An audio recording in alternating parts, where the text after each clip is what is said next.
In this video, I'm going to show you how to use Hubstaff time tracking as an employee. If your company is using Hubstaff to manage projects and track productivity, the process of getting started is pretty straightforward. Once you've been invited by your employer, you'll receive an email with a link to join their team.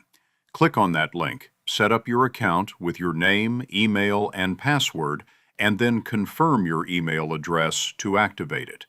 After that, you'll need to download the Hubstaff Time Tracker app for Windows, Mac, or mobile.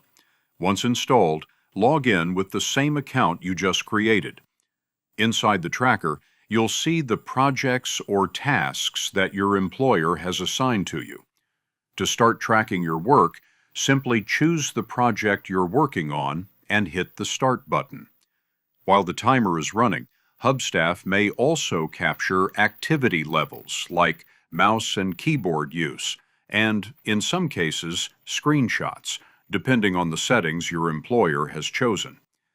If you need to take a break or switch tasks, just hit Stop on the timer and restart it when you're ready.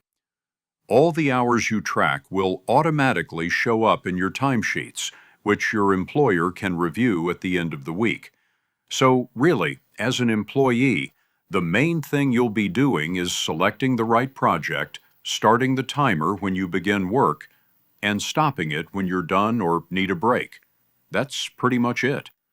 Hubstaff makes it simple to track your time without having to worry about manual entries. Hopefully, this helped you get started with Hubstaff as an employee.